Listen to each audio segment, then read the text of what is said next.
একটি রূপরেখা কমিটি তৈরি করে দিলেও এখন পর্যন্ত কমিটির একটি মাত্র বৈঠক অনুষ্ঠিত হয়েছে। আমরা কোনো প্রকার সফলতা দেখতেছি না বা আমরা কোনো প্রকার তথ্য পাচ্ছি না যে ভবিষ্যতে আমাদের দফা দাবিগুলো কিভাবে কাজ করা হবে বা দ্রুত থেকে দ্রুত সম্ভবে কমিটি কাজ করতেছে না। তার পরিপ্রেক্ষিতে সারা বাংলাদেশের সকল পলিটেকনিক ইনস্টিটিউট আজকে আমরা একযোগে শাটডাউন কর্মসূচি পালন করেছি। আমাদের দফা দাবি বাস্তবায়নের রূপরেখা প্রণয়ন না হওয়া পর্যন্ত সারা বাংলাদেশের সকল পলিটেকনিক ইনস্টিটিউট একযোগে এভাবেই শাটডাউন থাকবে। একাডেমিক ভবন, প্রশাসনিক ভবন সহ সকল প্রকার কার্যক্রম ক্যাম্পাসে বন্ধ থাকবে। আসসালামু আলাইকুম, আমি শাহজাদ আহমেদ, ইলেকট্রিক্যাল সপ্তম পর্ব, শেরপুর পলিটেকনিক ইনস্টিটিউট এবং প্রতিনিধি কারিগরি ছাত্র আন্দোলন বাংলাদেশ। আমরা আমাদের যে চলমান আন্দোলন আপনারা সকলেই অবগত আছেন। আমাদের যে যৌক্তিক 6 দফা নিয়ে আমাদের কারিগরি শিক্ষার্থীদের যে আন্দোলন, সেটা দীর্ঘ 8 মাস যাবৎ চলে আসতেছে।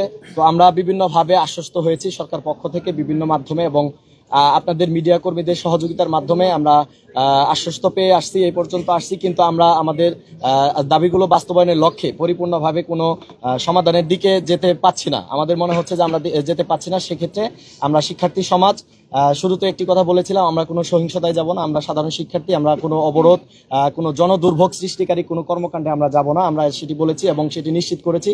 আপনারা যদি লক্ষ্য করেন, সেটি বিগত দিনের আন্দোলনগুলোতে লক্ষ্য করলে দেখতে পারবেন যে বিভিন্ন ধরনের সহিংস কর্মকাণ্ড হয়েছে, জনদুর্ভোগ হয়েছে অন্যান্যদের আন্দোলনে। সেক্ষেত্রে আমাদের কারিগরি শিক্ষার্থীদের যে আন্দোলনগুলো হয়েছে, সেক্ষেত্রে আমরা কোনো সহিংস কর্মকাণ্ডতে যাইনি এবং জনদুর্ভোগ সৃষ্টি করিনি। আমরা সার্বিকভাবে আপনাদের সহযোগিতা, প্রশাসনের সহযোগিতা এবং জনদুর্ভোগ সৃষ্টি না করে আমরা আমাদের সামনের দিকে এগিয়ে যাওয়ার লক্ষ্যে থেকেছি এবং এ পর্যন্ত আসছি। এখন আমাদের সম্মিলিত সিদ্ধান্তের মাধ্যমে আমরা বিভাগীয় প্রতিনিধি এবং কেন্দ্রীয় প্রতিনিধি এবং জেলা পর্যায়ের প্রতিনিধিদের মাধ্যমে সম্মিলিত সিদ্ধান্তের মাধ্যমে আমরা আজকে এই সিদ্ধান্তে উপনীত হয়েছে যে এবং আমরা শাটডাউন কর্মসূচিতে যাচ্ছি এবং আমরা আমাদের যে 6 দফা বাস্তবায়ন কমিটি হয়েছে তাদের প্রতি সম্মান রেখে তাদেরকে সহযোগিতা করে এবং তাদের কাছ থেকে সহযোগিতা কামনা করে আমরা সামনের দিনগুলোতে এগোতে চাই।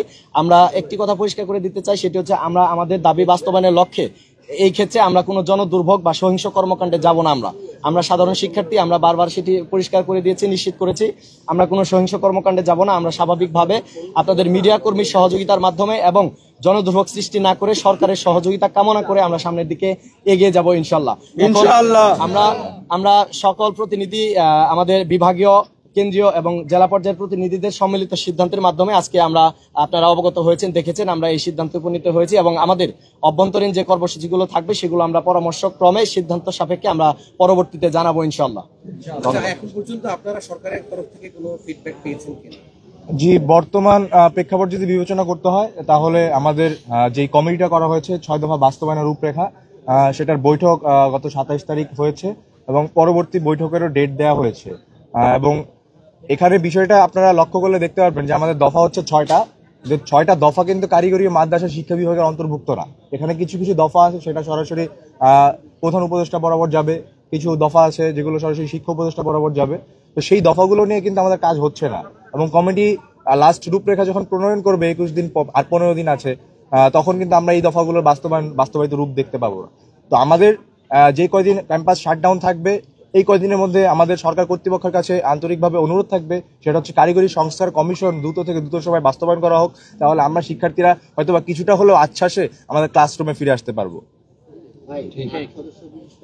জি, বলা হয়েছে যে 3 সপ্তাহের মধ্যে হচ্ছে আপনাদের যে দাবি এটা একটা রূপরেখা প্রণয়ন করা। আপনারা কি মনে করছেন না যে এই 3 সপ্তাহ বাকি 3 সপ্তাহ যে সময়টা বেশি, এই সময়টা আপনাদের সময় দেওয়া উচিত তাদের? 3 সপ্তাহ সময় আসলে আমরা বিগত 8 মাস সময় দিয়েছে, 3 সপ্তাহ সময় কেন দিতে পারবো না? তো কথা হচ্ছে যে কমিটিটা করা হয়েছে, কমিটি করবে সুপারিশ, কিছু কিছু দাবি, যেমন 2 নম্বর দাবিটা সরাসরি বোর্ড থেকে বাস্তবায়ন হতে পারে এবং কারিকুলাম ডেভেলপমেন্টের যে বিষয়টা, মানসম্মত কারিকুলাম ডেভেলপমেন্টের বিষয়ে যদি কাজ করতে হয় তাহলে কিছু সময়ের প্রয়োজন আছে। তো সেই চিন্তা করে আমরা কারিকুলাম ডেভেলপমেন্ট এবং বোর্ডের যে দাবিগুলো সেটা সরাসরি এই কমিটি 1 দিন কি 2 দিনে বাস্তবায়ন করতে পারে, কিন্তু এমন কোনো ফলাফল আমরা দেখতে পাইনি। বিগত আমাদের প্রায় 2 বার বৈঠক হয়েছে, 3 বার লাস্ট যে মিটিং ছিল সাথে সেই মিটিং নিয়ে 3 বার বৈঠক হয়েছে, কিন্তু আমরা এখনো কোনো বাস্তবায়িত ফলাফল দেখতে পাইনি 2 নম্বর দাবির সপক্ষে। আপনারা তো সময় দিচ্ছেন, তারা তো একটা কমিটি করছে, জি, কমিটি করে যখন সময় তারা দিচ্ছে 3 সপ্তাহে, জি, সময়টা তারা মেনে নিচ্ছেন আপনারা। জি, তো এখন এসে আপনি কেন এই কথা বলছেন? আমরা সবাই মেনে নিচ্ছি অবশ্যই, কিন্তু সেই জন্য কিন্তু আমরা জনদুর্ভোগ ঘটছে এরকম ধরনের কোনো কর্মকাণ্ড বা রাজপথ কেন্দ্রিক কর্মকাণ্ডতে দিকে যাচ্ছি না, যেগুলো হলো জনদুর্ভোগ বা রাষ্ট্রের অবস্থা ক্ষতিকর তৈরি করবে। আমরা আমাদের কমিটিকে সময় দিয়েছি, পাশাপাশি আমরা আমাদের আন্দোলনটা চলমান রেখেছি, সেটা শাটডাউন কর্মসূচি হোক বা ক্যাম্পাস কেন্দ্রিক অন্যান্য কর্মকাণ্ডের মাধ্যমে, যেটা জনদুর্ভোগ তৈরি না করে। যেহেতু আপনারা শাটডাউন কর্মসূচি এখন পালন করছেন, আপনি যেটা বলে যে জনদুর্ভোগ এড়ানোর জন্য আপনারা ইন্টারনাল মানে আপনারা আন্দোলনগুলো করছেন, এই লক্ষাধিক যে শিক্ষার্থী যারা আছে এরা কিন্তু রেজিস্ট্রেশন করতে পারছেন না, তারাও কিন্তু পিছিয়ে যাচ্ছে, তাদের বিষয়টা কি আপনারা মাথায় নিচ্ছেন? যে এই বিষয়ে যদি কথা বলতে হয়, জি জি, এই বিষয়ে কথা বলতে গেলে জি জি অবশ্যই আমি একটা কথা বলতে চাই। এখানে কারিগরি শিক্ষার্থীরা প্রত্যেক বছর ডিপ্লোমা ইঞ্জিনিয়ারিং এ সরকারি বেসরকারি মিলে প্রায় 2 লক্ষ শিক্ষার্থী ভর্তি হয়।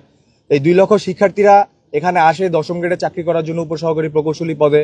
তারা উচ্চশিক্ষার তাদের যে অধিকার সেটা তাদের নিশ্চিত নাই, কারণ ডুয়েটে ইতিমধ্যে 800 সিট আছে। তো বাকি যে সকল শিক্ষার্থী এবং সরকারি জব পাচ্ছে হচ্ছে শুধুমাত্র 5 to 10%, বাকিরা কোথায় যাচ্ছে? তাদের অধিকারটা আমরা নিশ্চিত করতে পারছি না। তাদেরকে আমাদের যারা আমরা শিক্ষা নিচ্ছি, আমাদেরকে যারা শিক্ষক, তাদেরকে সুষ্ঠু প্রশিক্ষণ দেওয়া হচ্ছে না। আমাদের টেকনিক্যাল টিচার্স ট্রেনিং কলেজ, সেখানে কোর্সের কোনো মানসম্মত রূপরেখা নেই।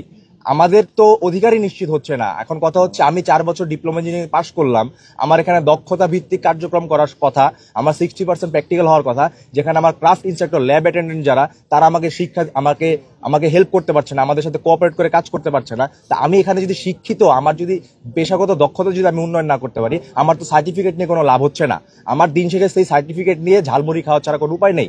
কারণ আমার একজন টেকনিক্যাল এডুকেশনাল স্টুডেন্ট যারা, সে 3 মাসও যদি দক্ষভাবে কাজ করে বা কাজ শিখে, তার সার্টিফিকেটের প্রয়োজন নেই, তার দক্ষতাই তার শক্তি।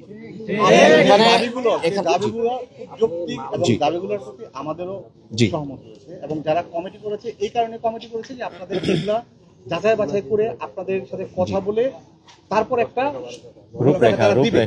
সেই সময়টুকু কি দেওয়া উচিত না? এর মধ্যে আপনারা জি, এই ক্ষেত্রে আমি একটা অ্যান্সার দিই। আমাদের দাবি 6টা। কারিগরি মাদ্রাসা শিক্ষা বিভাগ কর্তৃক যে সুপারিশগুলো করা যাবে, সেগুলো আপনি যদি খেয়াল করেন, 5 নাম্বার দাবি যেটা সরাসরি কারিগরি উচ্চশিক্ষা মন্ত্রণালয় বাস্তবায়ন করা, সেটা কিন্তু কারিগরি মাদ্রাসা শিক্ষা বিভাগ করতে পারবে না সরাসরি, সেটা তারা সুপারিশ করতে পারে। সংস্থার কমিশন তারা সরাসরি করতে পারছে না। তো সেই ক্ষেত্রে কমিটির প্রতি সম্পূর্ণ সমর্থন রেখে কমিটির কাজ করবে, যেই কাজগুলো বাস্তবায়ন করতে পারবে তারা। কিন্তু আমরা জোর দাবি জানাচ্ছি কারিগরি সংস্থার কমিশনের দিকে। কারিগরি সংস্থার কমিশন আমাদের এই দাবিগুলো দ্রুত থেকে দ্রুত সময়ের মধ্যে বাস্তবায়ন করতে পারবে। ভাই, আপনাদের যে 6টা দাবি, 6টা দাবি বলেন, আর কোন দাবিগুলো আপনারা জরুরি ভিত্তিতে চান সেটা বলেন। মানে আর যে দাবিটা এই নাম যে কর্মসূচি, এটা কি লাগাতার চলছে? আমাদের 6টা দাবির মধ্যে যে সকল দাবি জরুরি ভিত্তিতে আমরা মনে করতেছি প্রয়োজন, সেটা হলো আমাদের 1 নং দাবি, যেখানে জুনিয়র ইন্সট্রাক্টর পদে ক্রাফট ইন্সট্রাক্টরদের যে অবৈধ পদোন্নতি রায় আছে সেটা বাতিল করতে হবে। যারা এই মামলার সাথে জড়িত তাদের বিভাগীয় তদন্তের ব্যবস্থা করতে হবে। এছাড়াও ক্রাফট ইন্সট্রাক্টর যে পদবিটা আছে, সেই পদবীর নাম পরিবর্তন করে অফিস সহকারী বা অন্য কোনো যৌক্তিক যে নাম দেওয়া যায়, ল্যাব সহকারী, সেই নামটা প্রণয়ন করতে হবে। নিয়োগ বিধি যে আছে, আমাদের নিয়োগ বিধি সংশোধন করতে হবে। ক্রাফট ইন্সট্রাক্টরদেরকে অবশ্যই যারা এইচএসসি ভোগ অথবা এইচএসসি ভোকেশনাল থেকে আসতেছে, তাদেরকে এই পদগুলোতে পদায়ন করার ব্যবস্থা করতে হবে। আমরা ক্রাফট ইন্সট্রাক্টরদের পদোন্নতির বিরুদ্ধে না, কিন্তু তাদেরকে যাতে তাদের লাইনে বা তাদের সেক্টরে পদোন্নতি দেওয়া হয় 11 গ্রেড পর্যন্ত, সেই বিষয়টা নিশ্চিত করতে হবে নিয়োগ বিধিতে। এই জিনিসটা হলো আমাদের ইমার্জেন্সি। আর দ্বিতীয় যে ইমার্জেন্সি বিষয় রয়েছে, সে বিষয়টা হচ্ছে যে আমাদের যে এই বোর্ড কেন্দ্রিক যে বিষয়গুলো রয়েছে, যে কোনো বয়সে আমাদের কারিগরি সেক্টরে ভর্তি হতে পারতেছে, আমাদের কারিকুলাম আন্তর্জাতিক মানের হচ্ছে না, এই সকল বিষয় আমরা ইমার্জেন্সি মনে করতেছি।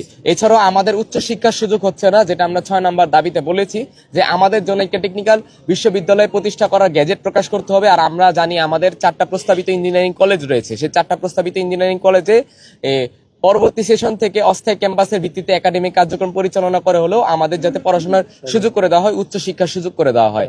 আর আমরা আরেকটা বিষয় যেটা বলতে চাই, যেটা প্রাইভেট পলিটেকনিকের ক্ষেত্রে অনেক বেতন বৈষম্য দেখা যায়, এমনকি তারা ইন্ডাস্ট্রিয়াল অ্যাটাচমেন্ট সহ অন্যান্য এই ভাতার সুবিধা পাচ্ছে না। তো সেই ক্ষেত্রে প্রাইভেট পলিটেকনিক ইনস্টিটিউট গুলোকে যোগ্যতার ভিত্তিতে তাদের ভবন আছে কিনা এবং ল্যাব ওয়ার্কশপ আছে কিনা, সেটার ভিত্তিতে দ্রুত থেকে দ্রুত সম্ভব এমপিও ভুক্ত করে আনতে হবে, যাতে তাদের বেতন বৈষম্য দূরীকরণ হয়। এমন অনেক প্রাইভেট প্রতিষ্ঠান আছে যেখানে একটা রেফার্ড এক্সামের জন্য 4,500 অথবা 2,500 টাকা করে নেওয়া হয়, কিন্তু অথচ সরকারিতে যদি আমরা আসি, তাহলে একটা রেফার্ডের জন্য আমাদের ফি দিতে হয় 450 থেকে 350 টাকা। এখন সেই ক্ষেত্রে তাদের সাথে এরকম ধরনের অনেক বৈষম্য আসতেছে, তো সেগুলো নিরসন করা খুবই দ্রুত থেকে দ্রুত সম্ভব প্রয়োজন। আর আমরা মনে করতেছি যে আমাদের যে কারিগরি সেক্টর যদি আমরা আসলে জীবিত রাখতে চাই, এই ডেমোগ্রাফিক ডিভিডেন্ডের সময় যদি আমরা চাই আমাদের দেশটা এগিয়ে যাক, তো সেক্ষেত্রে কারিগরি উচ্চশিক্ষা মন্ত্রণালয় প্রতিষ্ঠার বিকল্প নাই, এই জিনিসটা করতেই হবে। আর সর্বশেষ আমরা এটাই বলবো, সকল দফা দাবি বাস্তবায়নের জন্য চূড়ান্ত ফলাফল এটাই যে একটা কারিগরি শিক্ষা সংস্কার কমিশন করতে হবে। এই কমিশন এই বিষয়গুলো দ্রুত থেকে দ্রুত বাস্তবায়ন করার এখতিয়ার রাখবে। ধন্যবাদ মিডিয়া ভাইদের, ধন্যবাদ। Immigration to Canada. We provide the best quality service and solution for Canada immigration. Please visit our website and contact for details.